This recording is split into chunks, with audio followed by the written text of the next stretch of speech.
Feche seus olhos agora.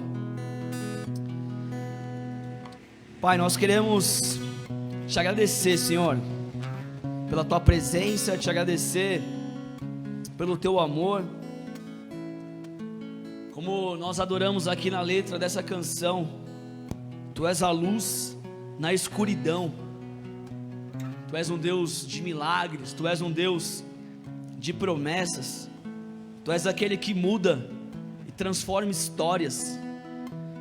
Pai, eu não sei o que eles precisam nessa noite, o que eles estão vivendo nessa noite. Eu não conheço muitos nem pelo nome, eu não sei a história deles, mas o Senhor sabe, o Senhor conhece a condição, o dia a dia de cada um, Pai. E o que eu te peço nessa noite é que o Senhor fale conosco, é que o Senhor traga, Pai, a mensagem para o nosso coração nessa noite, Pai.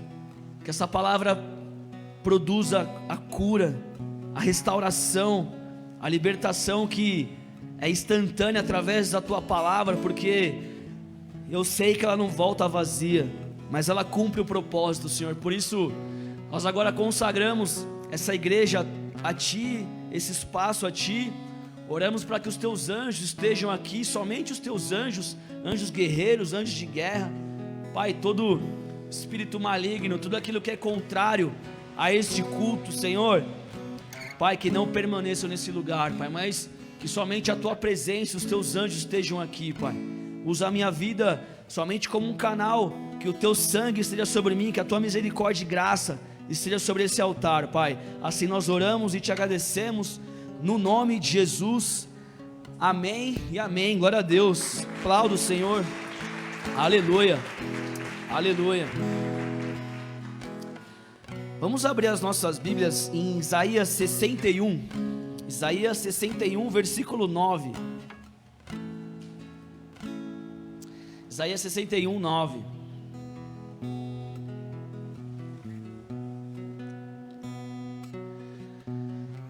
A palavra diz assim: seus descendentes serão conhecidos entre as nações, e a sua prole entre os povos. Todos os que os virem os reconhecerão que eles são um povo abençoado pelo Senhor. Versículo tremendo, né? Todos os que o virem reconhecerão que são um povo abençoado pelo Senhor. Ainda na tradução, na Almeida a revista e atualizada, que é a ARA, fala assim: a sua posteridade será conhecida entre as nações, os seus descendentes no meio dos povos. Todos quanto os virem os reconhecerão como família bendita do Senhor. Eu gosto mais dessa tradução. Todos quanto os virem o reconhecerão como família bendita do Senhor. Quem quer ser essa família bendita do Senhor? Todos nós, amém? Nós sabemos que a família, ela é a base da sociedade, amém? Uma frase que nós mais ouvimos: se uma sociedade, se uma nação, se um povo vive situações ruins, situações perplexas, é porque o povo ali, aquela sociedade, ela é o reflexo da nação. Então a sociedade, ela é a base. Quem que está lá? A família é a base da sociedade. Quem que está no mercado de trabalho? É um familiar, é um pai de família, é uma esposa.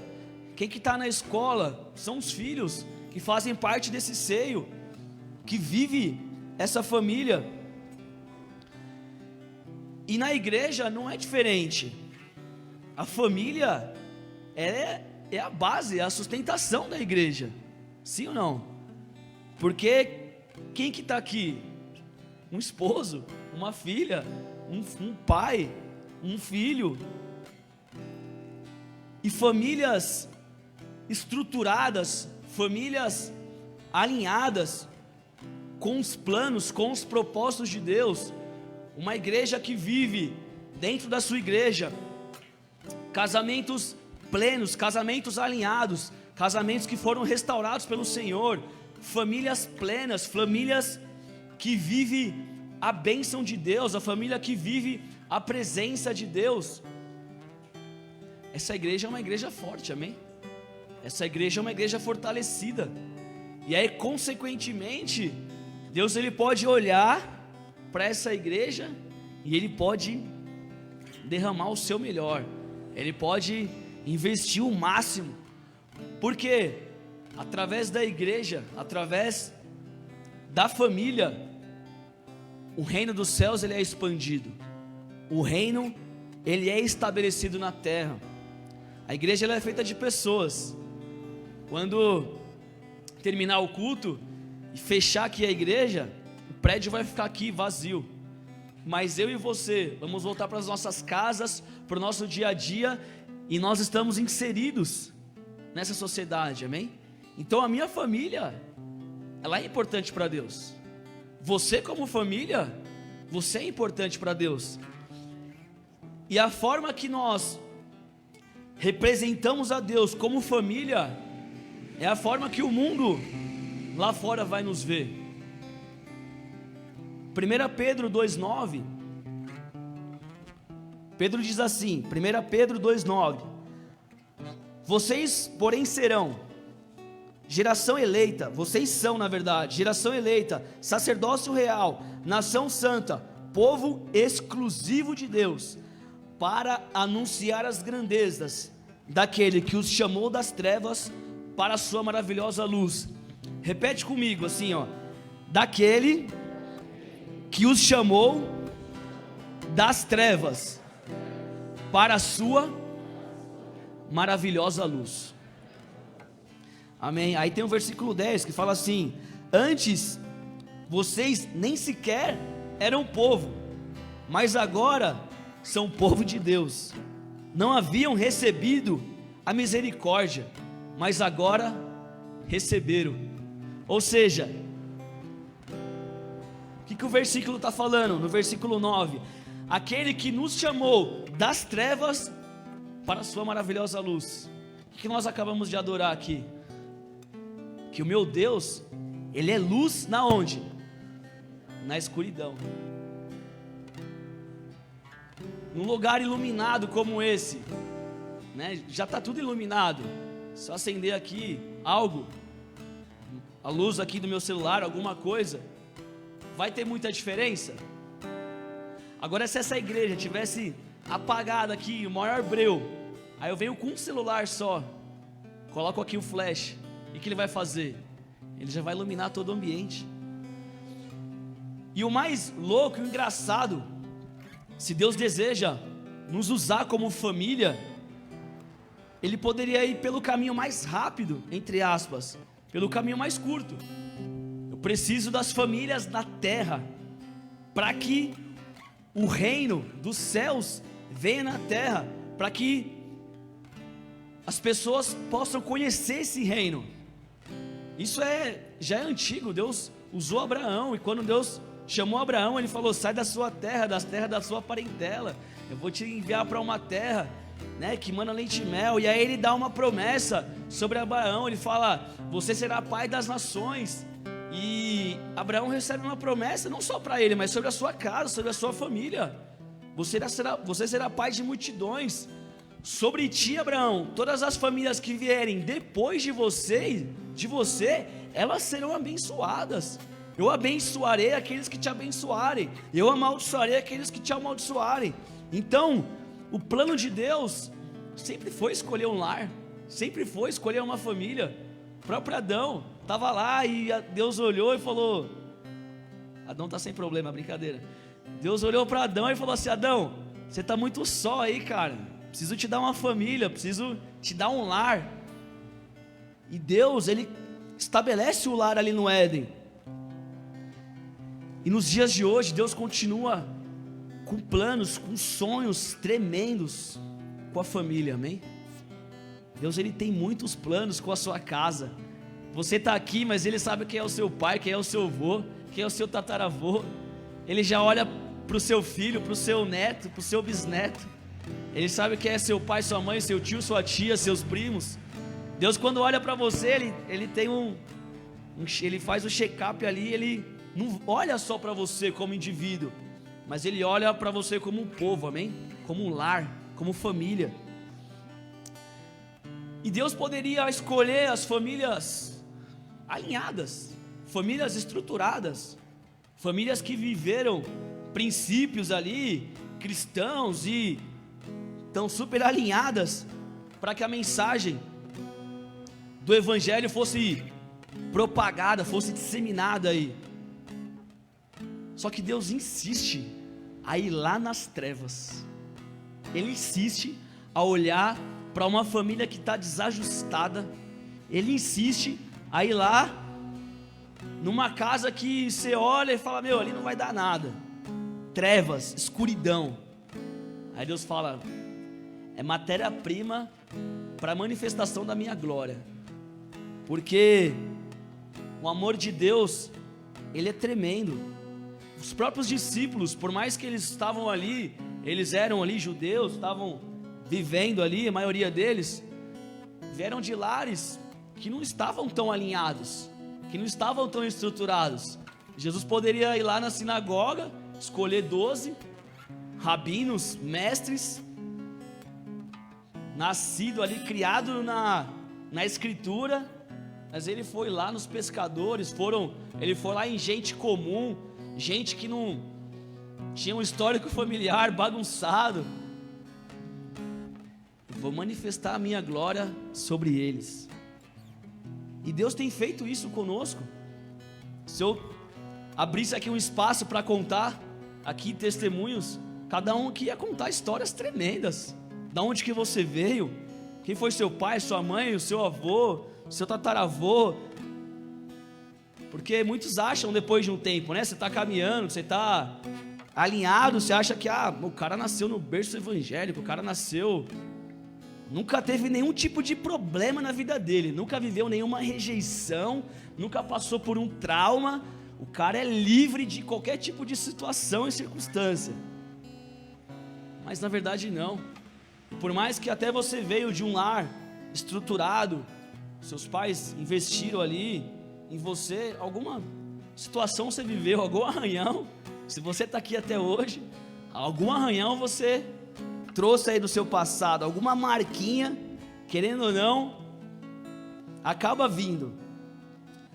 Aí agora vamos falar da região onde nós moramos, amém? Nós fomos estabelecidos, nós fomos plantados nessa terra, amém? Qual que é essa terra? Pimentas. Quem que mora aqui na região dos Pimentas? Levanta a mão, só para mim ter uma noção. Aí ó, a maioria, você está aqui ao redor dessa igreja. E nós como famílias, nós temos que olhar para as famílias que estão aqui dentro, amém? Cada um, você que está sentado aqui, você é uma família. Só que nós não podemos nos esquecer das famílias que estão ao nosso redor, os nossos vizinhos na rua, o seu vizinho na rua, para onde você passa, aquilo que você ouve, aquilo que, querendo ou não, você acaba sabendo, a notícia, né, que acaba sendo espalhada na região. E é triste quando nós vemos lares desestruturados, é triste quando nós vemos situações onde, é claro, é nítido ali que existe uma maldição sobre aquela família, sobre aquela casa. Satanás escravizando, Satanás trabalhando, investindo pesado para levar aquelas pessoas cada vez mais para uma condição de trevas. Mães sem os seus pais, solteiras que estão cuidando dos seus filhos, que cara ali na hora do romance, né, como dizem aí, estava ali firmão, mas quando vem a responsabilidade, faz o quê? Vaza. Aí muitas vezes a jovem, a adolescente com 16, 17, tem um filho para cuidar. Como que vai ser esse lar? Avós, que as mães adolescentes foram, né, pro rolê, pro baile funk, e aí a avó que tem que cuidar da criança. Que mais que nós temos? Pais que oram pelos seus filhos, adolescentes envolvidos com droga, meninos de 15, 16 anos, à frente de uma biqueira, à frente de situações que, imagina, como que uma criança, um adolescente tem estrutura para viver uma situação dessa? Quantos sofrimentos, quantos lares desestruturados, quantas famílias distante daquele primeiro versículo que nós lemos. O que fala aquele primeiro versículo que nós lemos? Família bendita do Senhor, família abençoada do Senhor. Isaías 61, 9. A outra tradução, que é a RA, família a bendita do Senhor. E aí existe um paradoxo, existe uma diferença. Pô, mas essa família não é, essa família que eu falei aqui, que vive tudo isso, não se assemelha a essa família. Só que o plano e o propósito de Deus é isso daqui. Sabe aquele seu vizinho, aquela situação que você convive ali no dia a dia? Sabe como que você tem que olhar para ele e falar assim: aqui é uma família bendita do Senhor. Por mais que você olhe trevas, por mais que você olhe situações ruins, mas você como profeta, você como Ezequiel mesmo, no vale de ossos secos, você declara e você verbaliza: aqui é uma família bendita do Senhor. Aqui é uma família onde o Senhor vai vir com a presença dEle e vai fazer a transformação. E aí, falando ainda de crianças, que é pior ainda, crianças que nasceram já por consequência do pecado dos seus pais. Uma criança de 2, 3, 4, 5 anos, que vive em situações ruins, dentro do seu lar, dentro da sua casa. E muitas vezes, o que fez essa criança? Não fez nada, ela só nasceu. Eu só nasci. Cometeu nada de errado. Mas por algum erro, alguma desobediência dos seus pais, infelizmente, elas acabam sofrendo consequências. Esses dias eu estava chegando em casa, já era quase 4 horas da manhã. Eu sei que está calor, né? Parece que o Pimentas é 24 horas por dia. Não sei como que as pessoas não dormem aqui.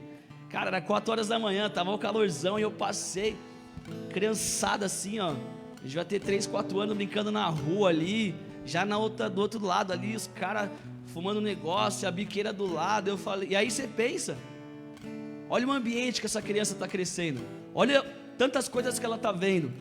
Cara, eu com 3, 4 anos, se eu tivesse 4 horas da manhã na rua, quem ficou aqui? Rapaz, sem condições. Agora, qual que é a culpa dessa criança? O que ela fez de errado para estar ali? Não fez nada. Ela só está ali por influências negativas, influências ruins, condições de trevas, amém? Condições ruins. Em Êxodo 20, versículo 5, Êxodo 20 é onde Moisés, ele explana ali com o povo os 10 mandamentos, e ali no meio desses 10 mandamentos, ele fala algo. Êxodo 20, versículo 5, fala assim: não te prostrarás diante deles, nem lhe prestarás culto, porque eu, o Senhor teu Deus, sou Deus zeloso, que castiga os filhos pelo pecado dos seus pais, até a 3ª e a 4ª geração daqueles que me desprezam. Versículo forte. Eu visito, eu castigo os pecados dos pais nos filhos, é até a 3ª e 4ª geração. Quem é pai aqui? Levanta a mão. Quem é mãe aqui? Levanta a mão. Todo pecado que você comete, todo erro que você comete, seu filho sofre consequências. Isso não sou eu que estou falando, é a palavra de Deus, é a Bíblia. Porque nós somos responsáveis, amém? Nós somos responsáveis. Será, Evandro? Sim. Tudo que você fez de certo, seu filho vai viver a consequência disso. Mas tudo que você fez e tudo que você faz de errado, ele também vive a consequência disso. Você crendo, acreditando ou não, é o que acontece na prática.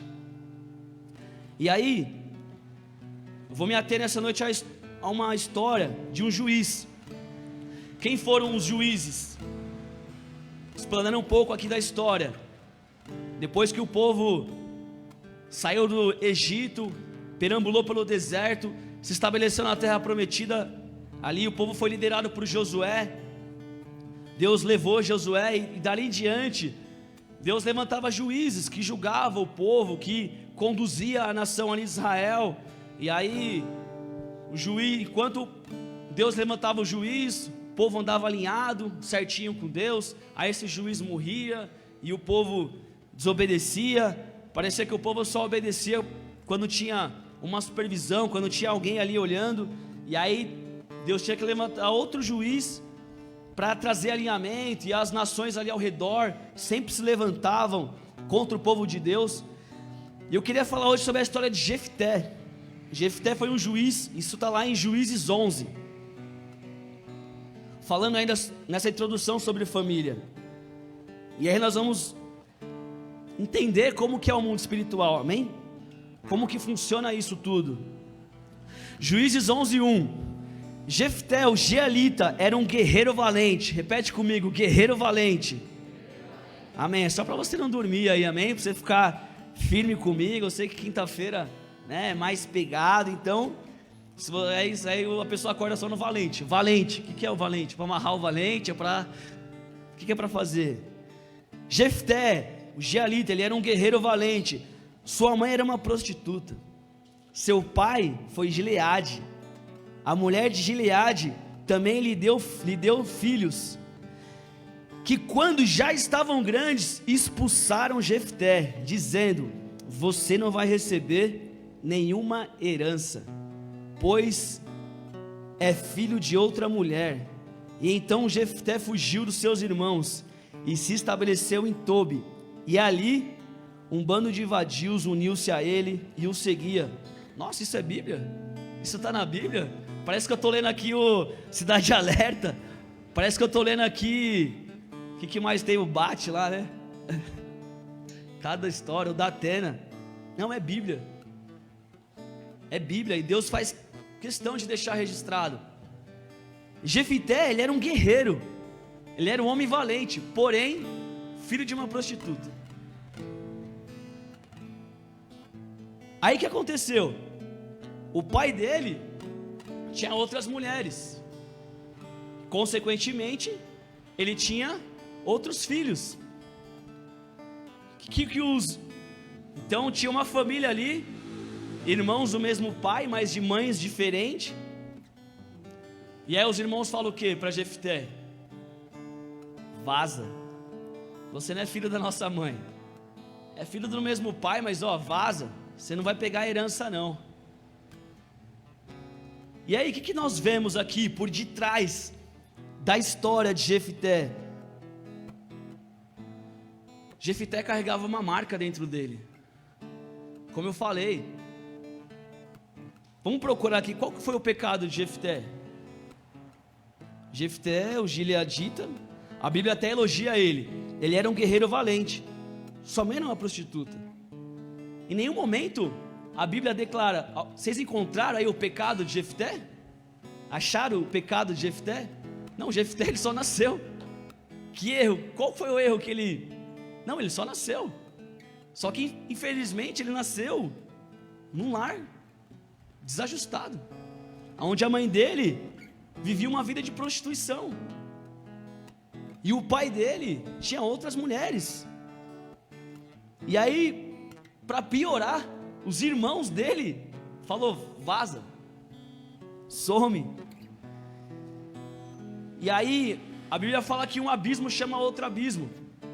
Quando ele sai afastado da família dele, com o que ele se reúne? Se reuniu com pessoas boas? Se reuniu com pessoas alinhadas? Se reuniu com outras pessoas rejeitadas? Se reuniu com outras famílias desestruturadas? Se reuniu com outros brothers, amigos que viviam numa mesma condição, talvez de trevas? Ali um bando de vadios uniu-se a ele e o seguia. Então o que nós vemos aqui? Nós vemos Jefté já vivendo uma consequência de pecados que ele mesmo nem tinha cometido, que ele mesmo nem tinha realizado.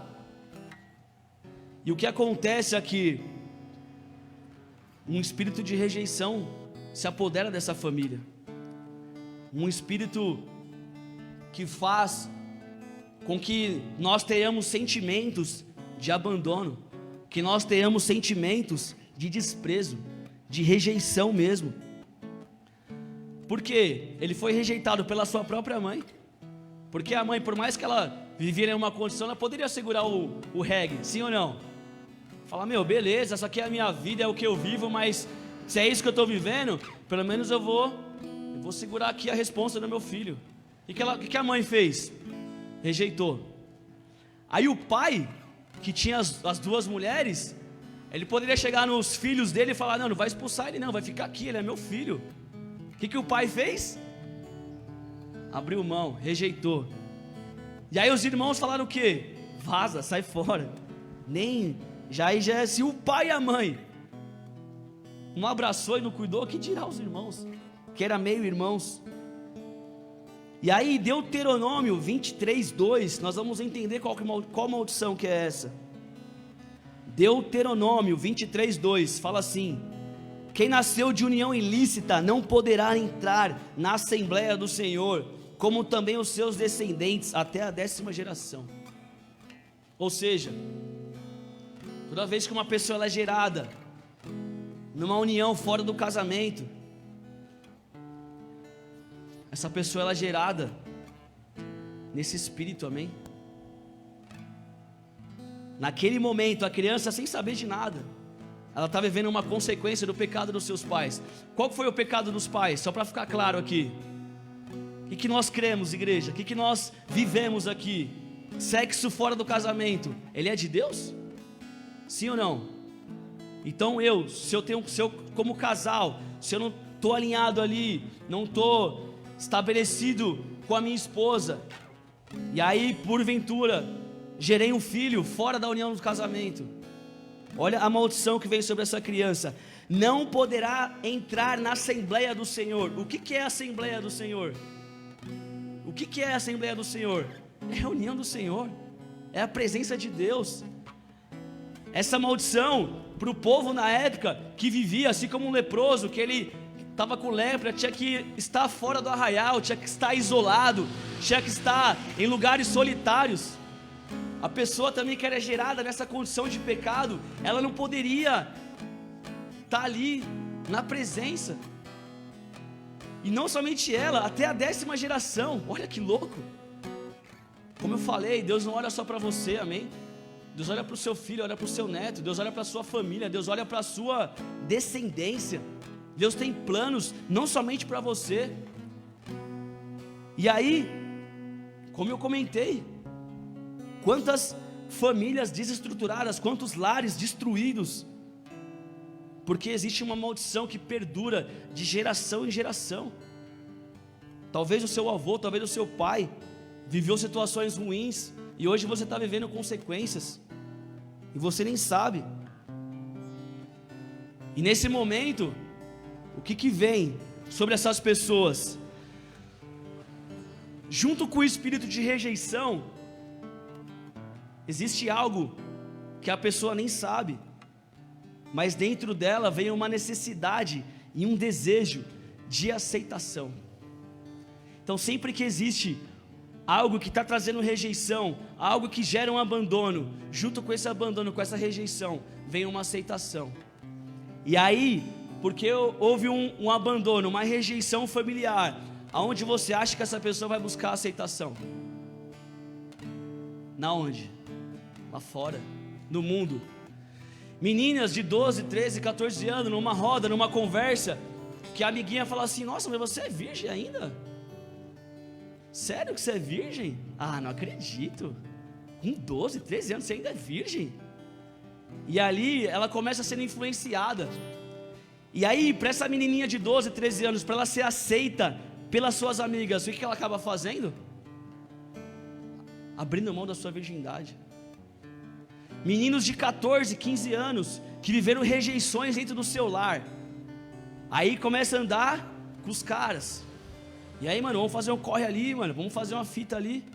Não, mano, não faço isso aí não, eu sou de boa e tal. Mano, vamos lá, vai ser da hora. Pô, mano, você nem sabe, depois que a gente faz esse corre aí, as minas ficam tudo olhando pra nós, mano. A gente tá em cima da moto lá e as minas ficam olhando, porque é status, mano. E aí pro menininho lá, que às vezes tá tranquilo, tá de boa, mas ele fala, pô, vou ser aceito pelos caras, mano. Eu vou chegar na quebrada, os caras vão me ver e falar assim, ô, você não sabe o que fulano fez ali, ó. E aí para viver uma aceitação por influências demoníacas, por espíritos que estão ali influenciando famílias, acaba fazendo o quê? Entrando pro mundo do crime, das drogas. E eu estou dando só 2 exemplos, eu poderia aqui falar vários exemplos. Quantas coisas que nós vemos e quantas coisas que nós fizemos, amém? Para querer ser aceito, para querer ter a aprovação das pessoas, para querer ter a aprovação dos seus colegas de trabalho, seus colegas, seus vizinhos ali na rua, os seus colegas na escola, seus familiares que muitas vezes falam um monte de coisa, você tem que, sabe, provar para todo mundo e você quer buscar aceitação em todos os lugares. Então sempre que há uma raiz de rejeição, sempre que há um espírito que traz essa influência, junto com essa pessoa vem um desejo, uma necessidade de aceitação. E muitas vezes quando essa aceitação ela não é encontrada nas drogas, no sexo, na bebida, em prostituição, em dinheiro, em carro, aí a pessoa começa a se rebelar, ela começa, agora já que nada disso, eu fui pleno, eu me senti aceito, não, agora eu vou voltar lá na minha família e vou causar. E aí a pessoa começa a ter atitudes de rebeldia, começa a ter atitudes de indisciplina dentro de casa, dentro do lar. Mas na verdade, o que ela está fazendo? Ela só está gritando para a família dela, eu quero ser aceito, eu quero ser aceita. Muda a forma, muda a identidade, muda o jeito, muda o cabelo, muda o jeito de andar, o jeito de falar, se posiciona diferente, bate de frente mesmo. É uma rebeldia, mas por detrás dessa rebeldia existe uma alma, amém?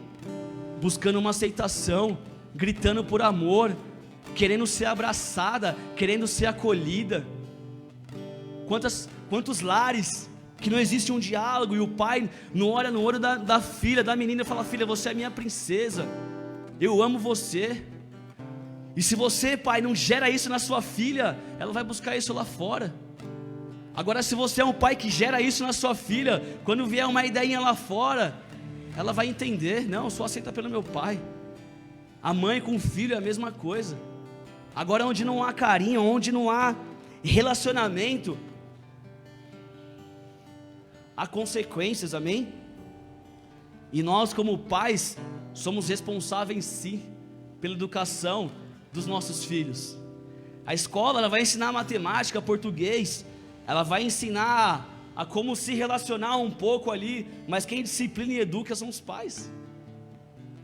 Não terceiriza a educação para o Estado, porque se você terceirizar a educação para o Estado, vai lá ver o que está sendo ministrado para o seu filho ou para a sua filha. Vai lá entender o que eles estão falando para uma criança de 3, 4, 5, 6 anos. Coisas horríveis. E aí, igreja, assim nós nos achegamos à casa do Senhor. Sim ou não? Por quê? Porque Deus ama. Por mais que existia uma situação de trevas, existia uma situação ali de maldição, o que Deus mais quer é que essa família seja uma família bendita. E muitos de nós nos achegamos assim na casa de Deus, com lares destruídos, relacionamentos quebrados, vínculos familiares desfeitos. Sim ou não? Ou só eu que cheguei assim? Você chegou zerado, sem nenhum arranhão, sem nenhum tipo de problema, estava tudo bem lá na sua casa, né? Então, glória a Deus pela sua vida. Mas eu acredito que a grande maioria, né, chegou aqui com alguma dorzinha, alguma coisa estava doendo no seu calcanhar. E aqui fica um alerta para nós, amém, igreja? Agora para nós que estamos aqui, que estamos a casa, que servimos, Se você tem algum tipo de trauma, ferida do seu passado, não queira encobrir, não queira colocar o seu trabalho na igreja, não queira colocar o seu serviço na obra, não queira colocar o seu trabalho no Senhor como algo que vai ocultar aquilo que você viveu no seu passado. Porque assim como muitas pessoas buscam aceitação lá fora, muitas pessoas buscam aceitação na igreja. Porque eu vivi problemas familiares, rejeições dentro do meu lar, e na igreja eu sou aceito. Na igreja as pessoas me recebem, na igreja eu tenho oportunidade, eu falo. Então isso aplaca a minha raiz, o meu problema. E aí muitos de nós nos relacionamos com Deus na base do serviço, porque eu aprendi que para mim ser aceito, eu tenho que fazer algo, eu tenho que executar algo. Se eu fizer algo, alguém vai me aceitar. Então eu venho para a igreja e eu aprendo. Então eu vou para a obra, eu vou para o ministério, eu vou fazer algo, eu vou me exercitar, eu tenho que fazer algo para as pessoas, porque o meu pastor vai me aceitar, o meu líder de célula vai me aceitar, Deus ele vai me aceitar porque eu trabalho. Só que você vem para a casa do Senhor e Deus fala para você nessa noite: eu te amo. Eu te amo porque você é meu filho. Eu te aceito porque você é meu filho. Eu te aceito por quem você é. Ou vocês acham que Deus me ama mais porque eu estou aqui ministrando e você está aí sentado? O amor de Deus para mim e para o visitante nessa noite é igual, amém? A mesma medida do amor de Deus que está sobre a minha vida é sobre você hoje que está visitando a casa do Senhor, amém? Quem crê nisso? Aplauda o Senhor, aplauda o Senhor. Porque o amor de Deus não está baseado naquilo que nós podemos fazer por Ele. O Senhor não me aceita, Ele não me ama se eu fizer mais ou menos por Ele. Eu tenho 10 anos de caminhada com o Senhor. Se hoje eu abandonar Deus e eu voltar para a minha prática mundana que eu vivia antes, o amor de Deus não vai reduzir nada por mim. Ele não vai deixar de me amar porque eu me atolei de novo no pecado. O amor de Deus nunca, Ele jamais nos desamparará, Ele nunca vai se distanciar. A presença dEle sim. Se você deixar o Senhor, o Espírito Santo ele não consegue andar e caminhar num lugar onde há pecado. A presença, o Espírito Santo não vai com você, mas o amor de Deus ele não acaba, ele não se esgota, ele é infinito. Então o que eu aprendo? Que primeira coisa, o que tem que acontecer comigo? Eu tenho que receber uma nova identidade, amém? Eu tenho que receber uma nova identidade. Quando você pega a sua identidade, o que está escrito lá no verso? Onde você nasceu? Nasci em Guarulhos, ó. Sabia que eu nasci em Guarulhos? Vivi a vida toda lá em São Paulo, Zona Leste. Mas eu tô igual o Paulo aqui, ó, cidadão guarulhense. Se os caras me enquadrar aqui, eu já saco do RG, ó. Cidadão guarulhense, mano. E eu tenho autoridade aqui em Guarulhos. O que está escrito lá? Onde você nasceu? Nome do seu pai, nome da sua mãe. E a sua identidade espiritual? Quem tem um RG espiritual na mão aí? O que está escrito aí no seu RG espiritual? Quando você olha para a sua identidade espiritual, qual que é o nome do seu pai? Você conhece esse pai? Então talvez hoje Deus está falando para algumas pessoas aqui. Ainda que você viveu desilusões, frustrações, rejeições, traumas familiares, existe um pai, amém? Existe um pai que está nos céus, que Ele não te abandona, que Ele não te rejeita, que Ele te aceita do jeito que você é. Deus não quer mudar, sabe, a sua personalidade, os seus pensamentos. Deus quer mudar o seu caráter, mas Ele ama você, porque Ele te fez assim, amém? Ele tem planos para você. E quando você recebe a paternidade de Deus, quando você entende que Deus é Pai, que Ele te ama, não porque você faz algo por Ele, não porque você serve Ele, não porque você faz muitas coisas por Ele, mas Deus te ama simplesmente porque você é filho, porque você é filha. Jesus, quando Ele foi batizado no Rio Jordão, por João Batista, o céu abriu, e aí veio o Espírito Santo e pousou sobre Ele, e veio uma voz do céu que falou assim: eis o meu filho amado, em quem eu tenho prazer, em quem eu me alegro. Por que Deus fez isso? Justamente naquele momento, Jesus não tinha feito nenhum milagre ainda. Ninguém daquelas pessoas ali que estavam ao redor de Jesus sabia o quão Jesus seria, mas Deus já sabia. E Deus estava falando, Deus Pai falando para Jesus: filho, eu te amo não porque você vai fazer milagre, não porque você é o salvador do mundo. Eu te amo, Jesus, não é porque você vai morrer naquela cruz. Eu te amo porque você é meu filho. E tem pessoas que precisam ouvir isso aqui nessa noite, amém? O Espírito Santo está me falando aqui. Deus, Ele te ama, não é pelo seu serviço. Claro, quanto mais nós servimos, quanto mais nós honrarmos, aí não tem a ver o quanto Deus nos ama, tem a ver o quanto nós amamos a Ele. Quanto mais você ama a Deus, mais você quer honrar, mais você quer servir. Mas isso representa o quanto você ama a Ele, não o quanto Ele te ama. Então não caia nesse engano. Se você se identificou nisso, se você está buscando aceitação, sabe, de pessoas, de homens, busca o conselho, amém?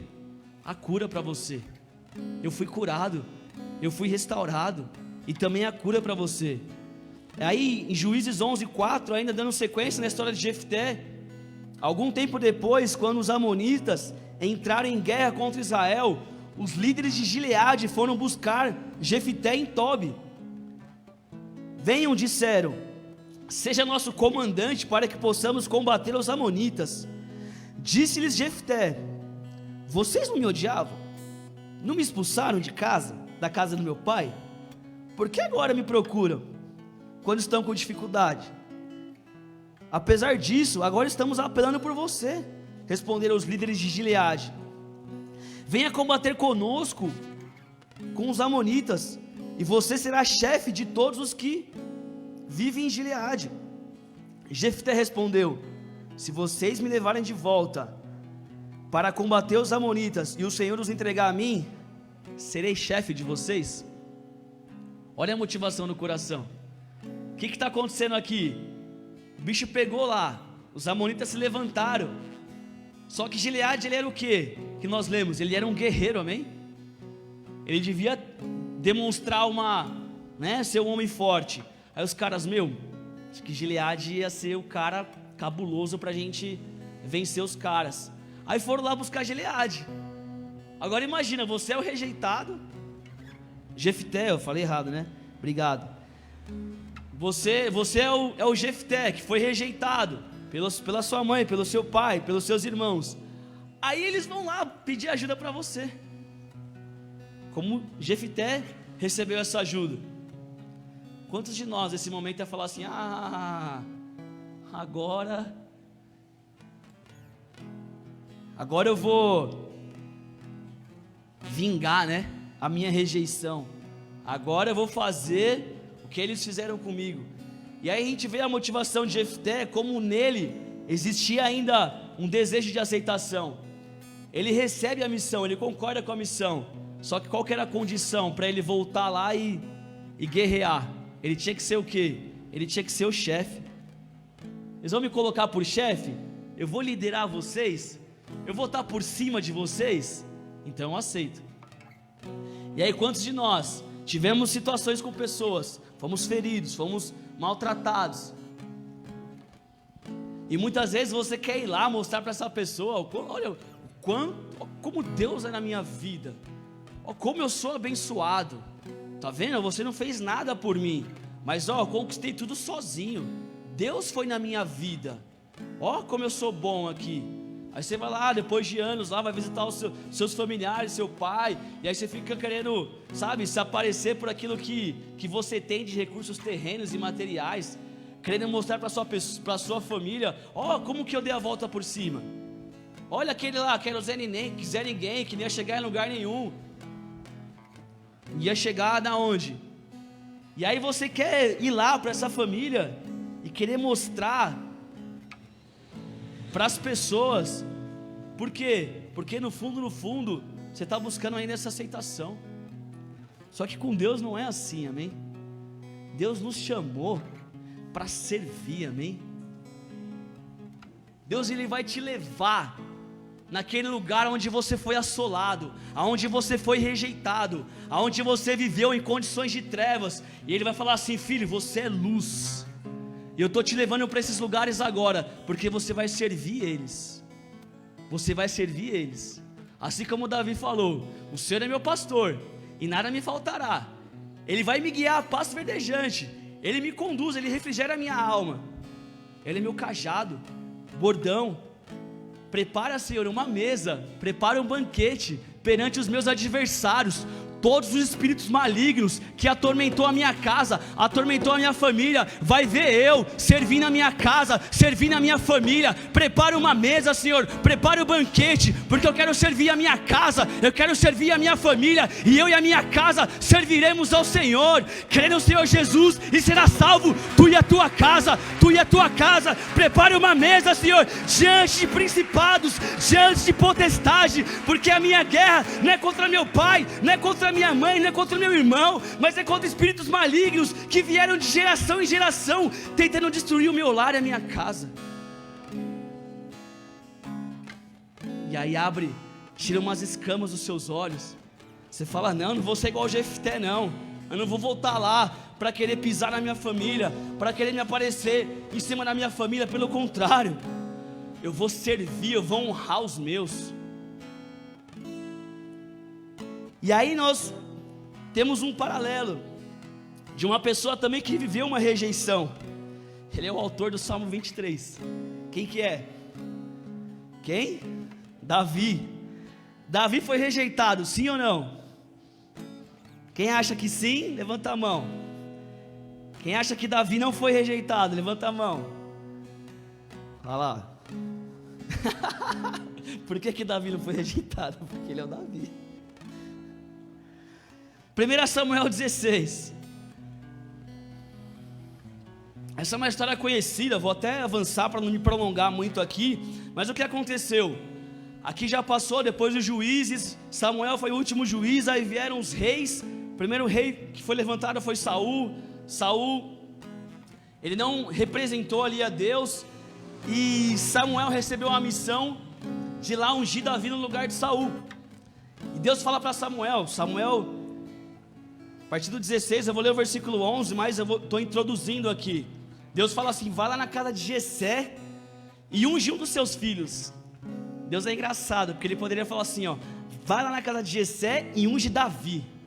Mas Deus não falou de Davi, porque ele queria, acho que, fazer uma pegadinha com Samuel, né? Vamos ver quem que ele vai ungir.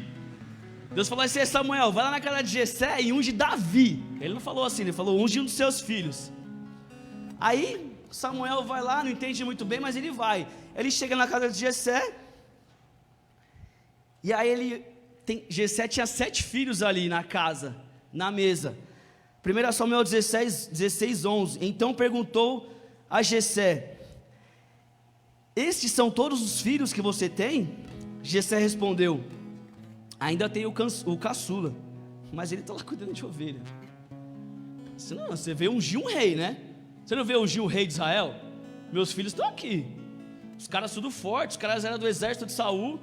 Samuel, quando olhou, falou: já sei. O primeiro filho que veio, ele já olhou e falou: tá fácil, Deus, que missãozinha fácil você deu. Vou ungir o rei. Tem 7 aqui, é só eu brincar aqui, ó, escolher qualquer um deles, está ótimo. Você como um pai, você está recebendo uma autoridade na sua casa. Aí o cara fala assim, coloca todos os seus filhos aí, para nós comer o negócio. Ele tinha 8 filhos, mas só trouxe 7. Falou: esse aqui não vai ser ungido, quem vai ser é um desses 7 aqui. Ou seja, Davi, ele já foi ali rejeitado pelo seu próprio pai, porque o pai olhou para ele e falou assim: Davi não vai ser rei. Só que Samuel disse: traga-o aqui, não nos sentaremos para comer, até que ele chegue. Até que ele chegue. Outra vez, um banquete, amém? Está tendo um banquete, está tendo uma festa. O Senhor Jesus vai voltar, amém? E Ele vai celebrar o quê? As bodas do Cordeiro. Vai ter festa, vai ter um banquete. Só que Ele está aqui, tem muitos filhos aqui, né? Nós somos os 7 filhos, por exemplo. Só que tem muitos Davis lá fora. E o Espírito Santo está falando assim: eu não vou permitir que Jesus venha sem que Davi chegue, sem que aquele que está lá fora, rejeitado, tenha acesso à mesa. Porque o direito é igual. O mesmo direito para os 7 que estão aqui é o mesmo direito para Davi. Davi, vem. Eu imagino os 7 irmãos, injuriado, já com fome, vendo a carne na mesa. E ele, não acredito que esse cara está esperando o Davi chegar. E quando o Davi chega, ele é ungido na frente dos seus irmãos. E aí o que acontece? Davi, ele viveu essa primeira rejeição do pai. Por quê? Porque ele não foi escolhido pelo seu próprio pai. Mas Deus falou para Samuel: Samuel, eu não vejo como o homem vê, porque o homem vê, ele vê o exterior, mas eu sou aquele que vejo o coração. Talvez você chegou aqui nessa noite, sabe, com situações na sua alma, no seu coração.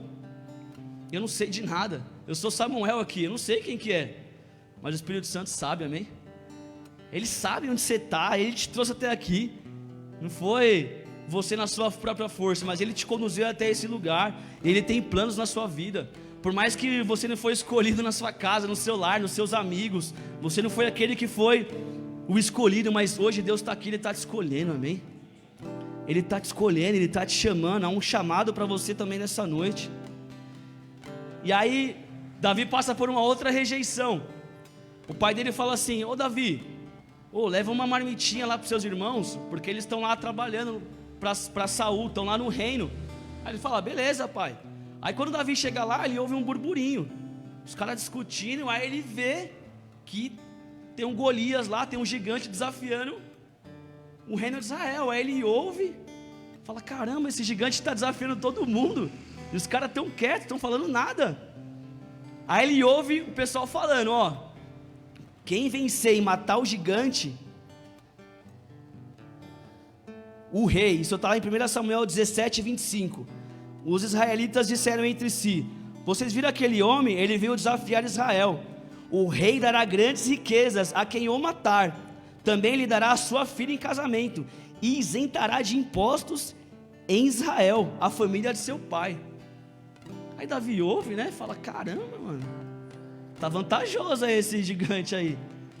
Vou ter uma família, e a minha casa ainda vai ficar livre de impostos. O pai dele nem escolheu ele no dia da unção, e o cara está preocupado em zelar pela família dele, pela família do seu próprio pai. Ele poderia falar o quê? Vou sumir, vou pegar essa mulher aí e vou desaparecer nesse Israel aqui, eu quero ir lá. Não, mas aqui nós vemos a diferença, amém? Jefité tinha uma raiz de rejeição, ele tinha um trauma nele, e ele queria voltar lá para querer estar por cima. Só que Davi, mesmo sendo rejeitado, por que ele queria ainda assim honrar sua família, honrar sua casa? Não, tem algo diferente aqui. Volta um capítulo. Não, ainda nesse mesmo... Cadê?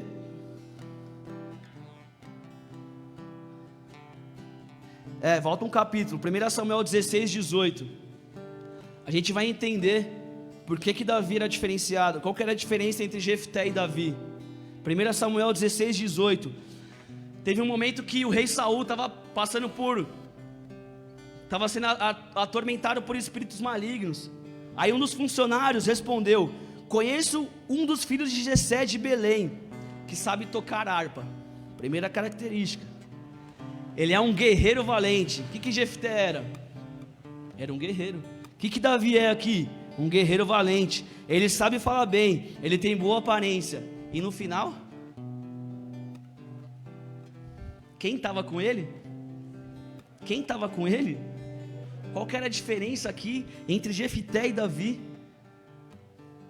Quem que estava lá por detrás das malhadas, enquanto Davi estava derrotando o urso lá, o leão, quando nem o pai dele sabia o que Davi ia ser, Deus já sabia, porque ele mesmo declarou lá no Salmo 139, Senhor, seus pensamentos é muito grande sobre mim, se eu for descer no mais profundo abismo, lá o Senhor estará. Se eu subir no monte mais alto, o Senhor também está lá, porque o Senhor esquadria os meus pensamentos, o Senhor me conhece. Então como que eu venço então uma rejeição? Como que eu venço então traumas no meu passado? Com o Senhor, amém? É só com o Senhor. É quando você decide de fato se abrir para Ele. e fala assim: sem o Senhor eu não sou nada. E aí nós sabemos o que aconteceu depois com Davi. 1 Samuel 22:1, ele se reúne na caverna de Adulão. Davi fugiu da cidade de Gate e foi para a caverna de Adulão. Quando seus irmãos e a família de seu pai souberam disso, foram até lá para encontrá-lo. Também juntaram-se a ele todos os que estavam em dificuldades, os endividados, os descontentes, e ele se tornou o líder deles. Havia cerca de 400 homens. Ele olhou 400 homens endividados, amargurados, em dificuldades, em descontentes, 400 famílias desestruturadas, vivendo condições de trevas, vivendo rejeições. E Davi olhou e viu uma grande oportunidade, e ele se tornou líderes dele. E se você ver lá na frente, esses 400 homens se tornaram os valentes de Davi, porque Davi, ele sabe o que é vencer uma rejeição, o que é vencer um espírito que traz aprisionamento. E aí ele se torna depois o abençoador, ele se torna aquele que vai trazer restauração para famílias. Você hoje está aqui sentado, amém? Deus está colocando famílias desestruturadas no seu caminho. Ele está te dando 400 famílias aí desestruturadas. É só você andar pelas ruas dessa região, você vai encontrar, você vai achar, porque eu tenho visto, eu tenho encontrado. Então você também vai encontrar. E assim como Davi, você vai ser um instrumento de Deus para essas famílias, amém? O plano de Deus ainda é Isaías 61:9, e todos quantos os virem reconhecerão como família bendita, povo abençoado por Deus. O plano é o mesmo, não mudou, a família é diferente, mas existe ali um espírito maligno. Só que esse espírito maligno é quebrado nessa noite. Se você está aqui vivendo essa condição, se a sua casa está debaixo dessa maldição, Jesus está aqui nessa noite para quebrar essa maldição, amém? Ele está aqui disposto para quebrar essa maldição. Deuteronômio 21:22 diz assim: se um homem culpado de um crime que mereça a morte for morto e pendurado num madeiro, não deixará o corpo no madeiro durante a noite, enterre-no no mesmo dia, porque qualquer que for pendurado no madeiro está debaixo da maldição de Deus. O meu Jesus e o seu Jesus, ele foi pendurado no madeiro. A pior morte que uma pessoa poderia receber, morte de maldição, maldito todo aquele que for pendurado no madeiro. E o meu Jesus e o seu Jesus, ele se entregou naquele madeiro. Gálatas 3:13, Gálatas 3:13, Cristo nos redimiu da maldição da lei, quando se tornou maldição em nosso lugar, pois está escrito: maldito todo aquele que for pendurado no madeiro. Isso para que em Cristo Jesus a bênção de Abraão chegasse aos gentios, para que recebamos a promessa do Espírito mediante a fé. Quando nós falamos que Jesus, ele morreu pelos nossos pecados, é verdade, mas sabe o que maior disso tudo? O que está ainda mais por trás disso? Ele se fez maldito no meio, no seu lugar. Toda a maldição que estava sobre a minha família, sobre as gerações passadas, toda a maldição que estava sobre a minha vida, Jesus naquela cruz, abrindo os braços e sendo pendurado no madeiro, ele está falando: eu recebo toda a maldição, eu recebo, Pai, a maldição não vai vir sobre eles, eu recebo a maldição e a bênção de Abraão vai sobre eles. Eu fico, Senhor, com a maldição, eu morro naquela cruz, eu me sacrifico, eu me torno maldito por eles, mas eles vão ter vida, eles vão ser restaurados, porque chega de escuridão, chega de traumas, chega de raízes de rejeição. Eu vim, eu sou a luz, eu sou a luz, eu sou a luz. E Deus está quebrando maldições nessa noite. O Espírito Santo está aqui nessa noite, Ele fala: eu vim para quebrar maldições. E só existe uma condição para que a maldição seja quebrada: é necessário você acreditar e crer no sacrifício de Jesus na cruz. Só Jesus é possível, só nele nós podemos quebrar a maldição. Feche seus olhos, baixe suas cabeças, nós vamos entregar esse momento aqui ao Senhor, chamar pela presença dEle.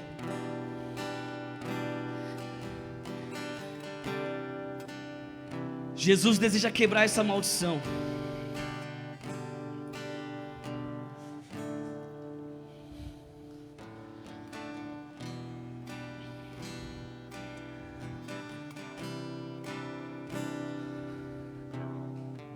Ele é aquele que abomina o divórcio. Ele é aquele que abomina a separação.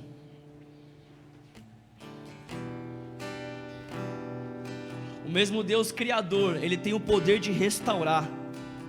O mesmo Deus que cria é o mesmo Deus que restaura. Assim como Ele criou a família no Éden, e nós, com as nossas mãos, destruímos as nossas famílias, Ele fala para mim e para você: apresenta a sua família que eu tenho poder para restaurá-la. Apresenta. Farei de você um grande povo e o abençoarei. Tornarei famoso o seu nome e você será uma bênção. Abençoarei os que te abençoarem e amaldiçoarei os que te amaldiçoarem. E por meio de todos vocês, por meio de ti, todos os povos serão abençoados. Deus deseja trazer bênção nessa noite. Onde abundou o pecado, superabundou a graça.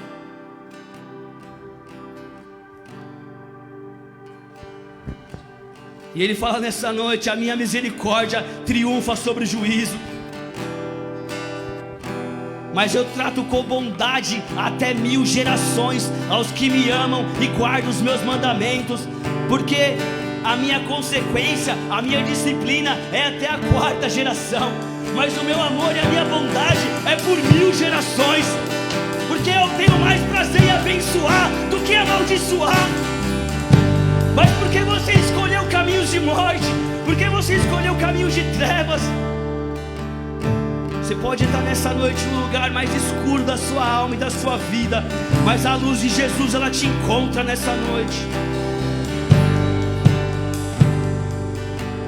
Se você ouvir essa palavra no lugar onde você está, aqui na igreja, na sua casa, no carro, aonde você estiver ouvindo essa mensagem, se você entendeu, se você se identificou com essa palavra, se você quer quebrar de uma vez por todas essa maldição que tanto te persegue, por que você não consegue permanecer nos caminhos do Senhor? Por que será? Por que é uma dificuldade para estar nos cultos? Por que é dificuldade para estar na Assembleia de Deus, na casa de Deus? É porque existe uma maldição aí. Mas o Senhor Jesus, Ele já se entregou por você naquela cruz. E através do sacrifício de Jesus, a maldição, ela é desfeita. Por isso se apropria nessa noite desse sacrifício. Se você deseja fazer uma aliança com Jesus, se você deseja receber o sacrifício de Jesus sobre a sua vida, se você crê que Jesus veio, se entregou naquela cruz, e Ele se fez maldito no seu lugar, a maldição que estava sobre você, Ele levou. E se você aceita Ele na sua vida e no seu coração, levanta uma das suas mãos no seu lugar, dizendo para Ele: eis-me aqui, Jesus. Obrigado. Obrigado por ser feito maldito em meu lugar. A consequência que estava sobre a minha vida foi sobre você. Você que deseja fazer uma aliança com Jesus, levanta uma das suas mãos no seu lugar. Eu sei que nesse momento é uma resistência, há uma guerra aí na sua cadeira. Existe um ser falando para você não acreditar em nada disso. Mas o Espírito Santo de Deus, Ele está aí do seu lado, porque Ele te ama. Ele tem planos para você. Ele te chama de filho e filha. Ele quer te dar uma identidade. Ele quer te colocar numa família.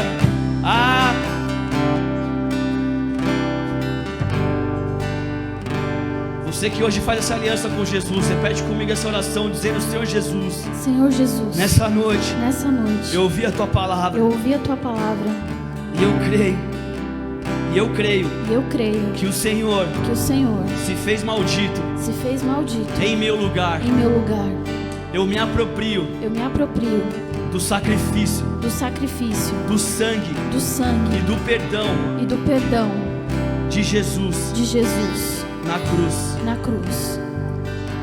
Perdoa os meus pecados. Perdoa os meus pecados. E escreve meu nome. E escreve o meu nome no livro da vida. No livro da vida. Amém. Pai, em nome de Jesus. Que toda maldição, Pai, que vieram de décadas em décadas, assolando esses lares, todos os espíritos malignos, Senhor, que vieram assolando essas famílias, Pai, pelo poder do nome de Jesus, esses espíritos saiam desse lugar agora, Pai. Ah, Senhor, nós desligamos na terra toda maldição, e nós ligamos na terra a Tua bênção, Senhor.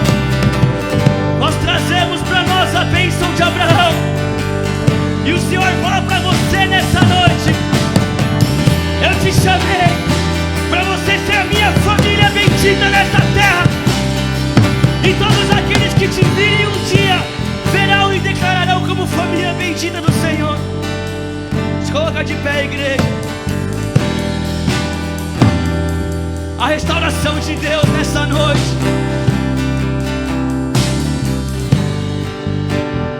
A restauração de Deus nessa noite. Adora o Senhor. Aplauda o Senhor. Aleluia, aleluia. Aleluia.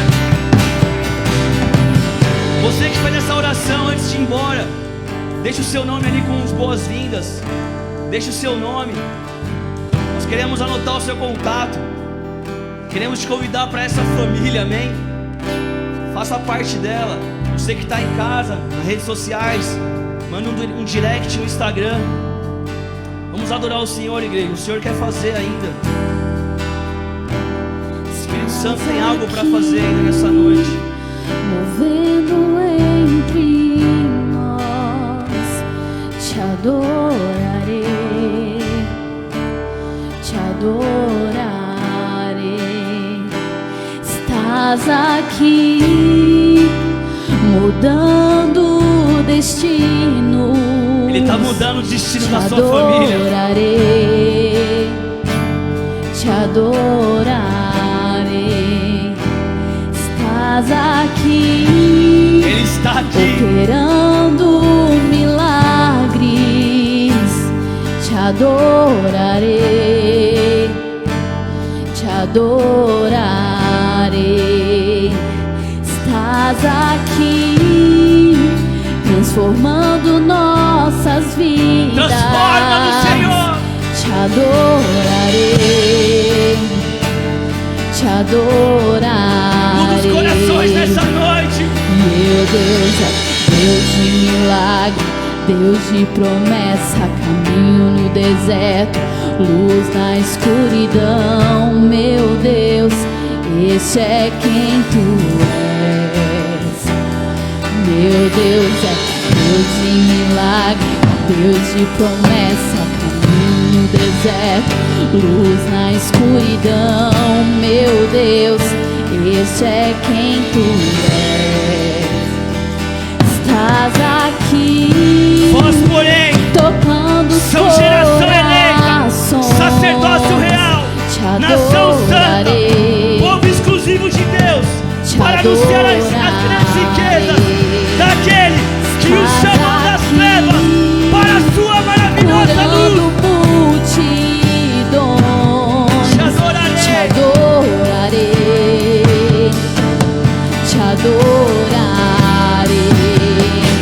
Estás aqui, restaurando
teve histórico de separação e divórcio na sua família.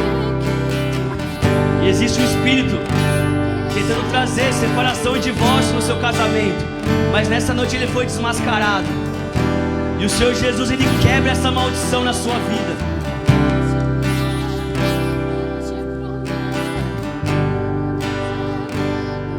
Você teve histórico de pessoas que faliram na sua família, pessoas que tiveram problemas na área financeira. Mas nessa noite, esse espírito maligno é denunciado e a maldição é quebrada. Talvez você está aqui hoje, você é o único cristão na sua casa, e durante gerações e gerações não tinha um cristão sendo levantado ali. E o Senhor te levanta e Ele te fala: você é luz lá, filho, você é luz lá, filha. Porque através da sua vida a maldição cessou. A maldição cessou. E o seu filho, o seu neto, não verão a maldição. Eles verão a minha bênção. Eles verão a minha bênção. Porque a salvação no seu lar, a salvação na sua casa, sobre ti, a maldição é cessada. A maldição é cessada.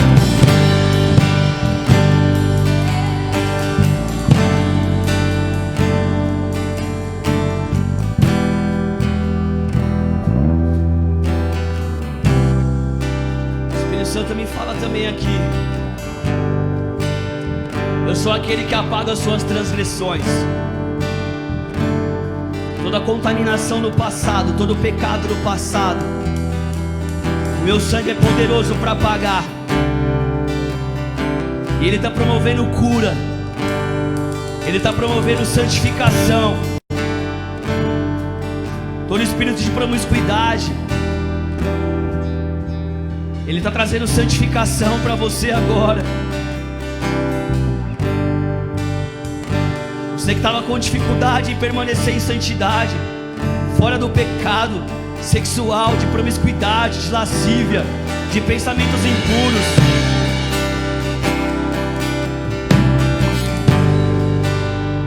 esse demônio foi desmascarado nessa noite. E veio um manto de santidade sobre a sua vida. Eu sou aquele que apaga as transgressões, delas não me lembrarei mais, assim diz o Senhor. Aplauda o Senhor, igreja, aplauda o Senhor, porque Ele está na casa, Ele está aqui, Ele está aqui, Ele está aqui. Aleluia, aleluia, aleluia.